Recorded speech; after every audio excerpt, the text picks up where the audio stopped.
Assalamualaikum warahmatullahi wabarakatuh. Perkenalkan, nama saya Fitria Nisa dengan NIM A1S1230066. Di sini saya akan memenuhi tugas UTS saya yang mata kuliah komunikasi antar pribadi. Saya akan menjelaskan topik pertama, yaitu konsep dasar komunikasi. Apa sih komunikasi? Komunikasi adalah proses penyampaian pesan atau informasi dari satu pihak ke pihak lainnya, sehingga pesan yang dimaksud dapat dipahami dan dimengerti oleh si komunikan. Komponen komunikasi ialah komunikator. Komunikator adalah pihak yang memulai dalam proses komunikasi. Ada pesan. Pesan adalah isi dari pernyataan umum. Ada komunikan. Komunikan adalah sasaran atau penerima informasi dalam proses komunikasi tersebut. Media adalah suatu alat, sarana, atau perantara yang digunakan dalam komunikasi tersebut. Ada umpan balik atau feedback, hasil atau akibat yang didapat dari komunikator dalam proses komunikasi tersebut.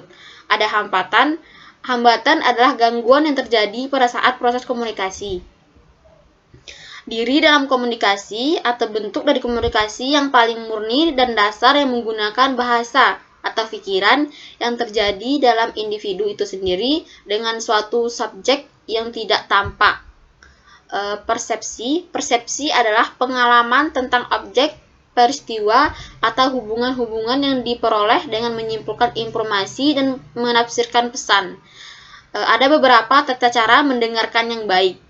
Memberikan jeda perlu, mendengarkan seperti saat sedang belajar, jangan berbicara karena jeda, dan percakapan bukanlah pertempuran rahasia. Selanjutnya, menjelaskan interaksi bahasa dan verbal.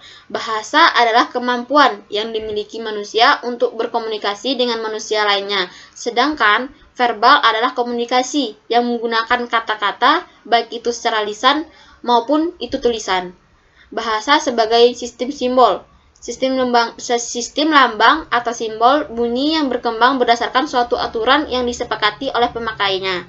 Sistem makna. Makna merupakan bentuk responsi dari stimulus yang diperoleh pemeran dalam komunikasi sesuai dengan asosiasi maupun hasil belajar yang dimiliki. Hambatan dalam interaksi bahasa dan verbal. Terdapat beberapa hambatan dalam komunikasi verbal. Di antaranya ada polarisasi, orientasi internasional, salah menyimpulkan kata, biphasing, allness, dan indiskriminasi. Hambatan bahasa terjadi ketika orang yang berkomunikasi tidak menggunakan bahasa yang sama atau tidak memiliki tingkah kemampuan berbahasa yang sama. Adapun prinsip komunikasi verbal dan bahasa ada 3, yaitu interpretasi menciptakan makna, 2, komunikasi adalah aturan yang dipandu, dan 3, penekanan pengaruh makna. Aspek sosial, verbal, dan bahasa. 4 aspek bahasa yaitu menyimak, berbicara, membaca, dan menulis. Aspek verbal berhubungan dengan pilihan kata dan kalimat, atau yang dimaksud dengan verbal, seorang pembicara, termasuk cara pengucapannya. Topik yang ketiga adalah menjelaskan komunikasi nonverbal. Komunikasi nonverbal adalah semua isyarat yang menggunakan kata-kata. Pesan nonverbal sangat berpengaruh terhadap komunikasi. Fungsi komunikasi nonverbal. Secara umum, komunikasi nonverbal berfungsi untuk meningkatkan keefektifan berkomunikasi serta mempermudah komunikator dalam mengirim pesan dan komunikasi saat menerima pesan. Komunikasi tubuh, wajah, dan mata. Definisi dari komunikasi nonverbal sendiri adalah transfer informasi melalui penggunaan bahasa tubuh, termasuk kontak mata, ekspresi wajah, hingga gerakan tubuh. Ruang kewilayahan dan komunikasi sentuhan. Komunikasi wilayah adalah penggunaan ruang dalam proses komunikasi yang terdiri dari 4 macam, yaitu jarak intim, jarak pribadi, jarak sosial, dan jarak publik. Komunikasi sentuhan. Salah satu jenis komunikasi nonverbal adalah sentuhan yang dapat mengkomunikasikan berbagai emosi seperti kasih sayang, keakraban, dan simpati. Sentuhan yang dilakukan oleh pria dan wanita biasanya memiliki arti yang berbeda. Prabahasa dan waktu. Prabahasa atau vokalik mencakup elemen suara selain upaya yang dapat dipahami, seperti kecepatan, nada tinggi atau rendah, intensitas volume, intonasi dialek, suara terputus-putus, suara yang gemetaran, suitan, dan lain-lain. Menjelaskan tentang komunikasi dan hubungan antar pribadi. Komunikasi antar pribadi adalah komunikasi yang terjadi antar dua orang atau lebih, yang biasanya tidak diatur secara formal, dan dalam komunikasi interpersonal. Setiap partisipan menggunakan semua elemen dan proses komunikasi. Komunikasi antar daya tarik. Komunikasi antar daya tarik adalah suatu proses psikologis berfokus pada bagaimana memelihara dan mengarahkan hubungan.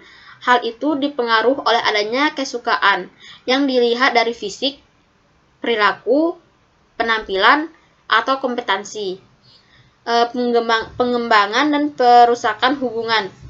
Pengembangan dan perusakan hubungan adalah dua proses yang dalam mempengaruhi dinamika hubungan antar pribadi. Hubungan adalah suatu usaha bersama dan kesuksesan hubungan bergantung pada tindakan dan komitmen dari kedua belah pihak.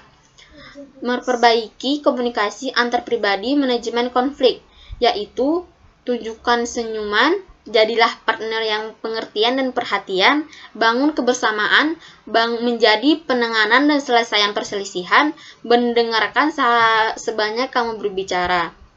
Wawancara konseling merupakan suatu proses tanya jawab yang dilakukan oleh konselor dengan klien melalui komunikasi verbal dan didukung oleh komunikasi nonverbal untuk membantu klien memecahkan masalah yang dihadapinya.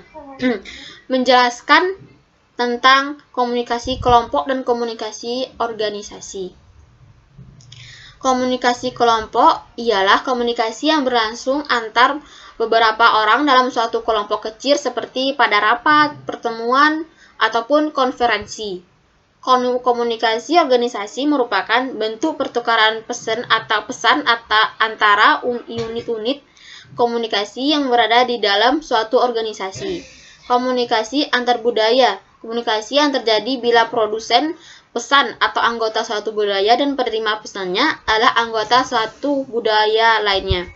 Komunikasi massa merupakan suatu proses penyampaian pesan yang dilakukan melalui media massa atau communicating with media. Baiklah, sekian penjelasan saya. Saya tutup dengan Assalamualaikum warahmatullahi wabarakatuh.